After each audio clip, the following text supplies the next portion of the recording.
परिवार नियोजन पर कार्यशाला। ग्रामीण इलाकों में दिख रहा असर। ग्वालियर। मध्य प्रदेश में परिवार नियोजन को लेकर अब जमीनी बदलाव देखने को मिल रहे हैं।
टोल फ्री हेल्पलाइन नंबर 1802 25822 जारी किया गया है, जिस पर महिलाएं और दंपति सुबह 8 बजे से रात 4 बजे तक संपर्क कर सकते हैं।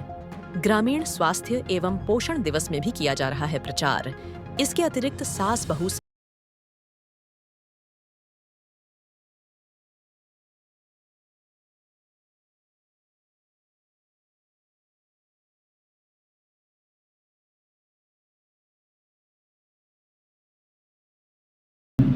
ये 1951 से चलता है, बराबर ये चलता जा रहा है और इसका अचीवमेंट भी बढ़ती है। ये भी सब प्रोग्राम का टेम्परेरी है। और दूसरा एक दूसरी हमारे साथ में क्या है, पिल्स रहती है ना गोली, उसका भी पूरा चक्र चलता रहता है। ये सब इसका मुख्य उद्देश्य है। देखिए, जो परमानेंट साधन है हमारे ऑपरेशन, उसके लिए बहुत कम महिलाएं तैयार होती हैं और ये बहुत ही लिमिटेड है कि हमारे जिला अस्पताल या सीएससी लेवल तक ही ये साधन उपलब्ध हैं। उसमें भी सर्जन, एलटीटी सर्जन या कोई जाता है तब वो हो पाता है। और ऐसा जरूरी नहीं है कि वो 2 बच्चों के बाद ही करा ले, कई बार 3 बच्चे, 4 बच्चे। उसमें महिला के लिए देखा गया है कि मातृ मृत्यु दर और शिशु मृत्यु दर जैसे अपने एमपी की बहुत बढ़ती जा रही है।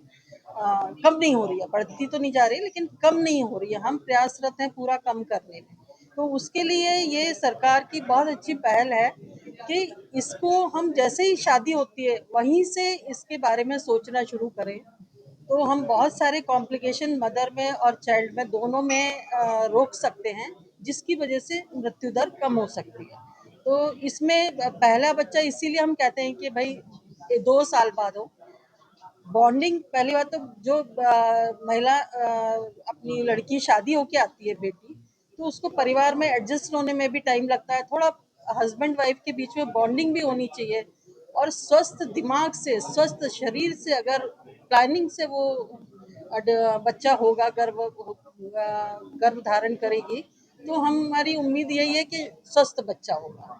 लेकिन कहीं पढ़ रही है, कहीं टेंशन में है, दूसरी और जिम्मेदारियां हैं, हो सकता है अभी हस्बैंड कहीं अच्छे से सेटल ना हो, इन सब के बीच में अगर प्रेगनेंसी होगी और शायद उतनी देख रेख वो अपने बच्चे के लिए नहीं कर पाएगी, तो कहीं ना कहीं माँ और बच्चे दोनों पे ही असर पड़ता है। इसलिए पहला बच्चे ये सोचा जाता है कि भाई 2 साल के बाद हो।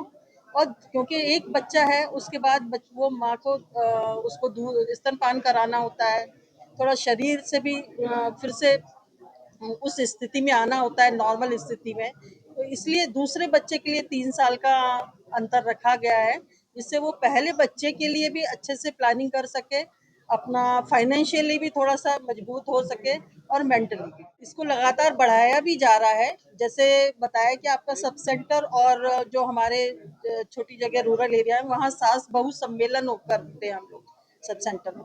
तो जो जो जैसे एएनएम है उसके पास रहता है रजिस्ट्रेशन कि भाई ये हमारे यहाँ शादियां हुई हैं, तो उनको एक किट दी जाती है ना, नई पहल किट। तो उसमें कुछ उसके श्रृंगार का सामान भी रहता है महिला के और कुछ हमारा गर्भ निरोधक भी रहता है। तो सास के साथ सम्मेलन करते हैं जिससे कि सास को भी समझाया जा सके कि ये इनके लिए जरूरी है और ये इनके स्वास्थ्य के लिए जरूरी है। आशा कार्यकर्ता किस तरीके से आपका साथ देते हैं?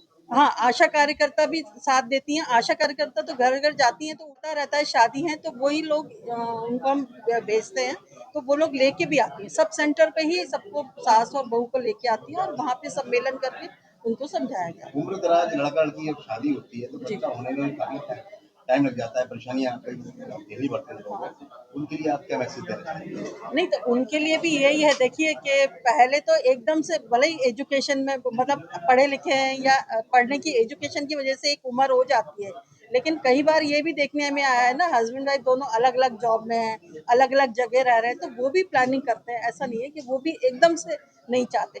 वो रेयर केस हैं कि भाई जो उनको लगता है कि नहीं हमारी इतनी उम्र हो गई तो हम, उनके लिए यही एजुकेट हैं तो हमारे ये साधनों को अपनाएं।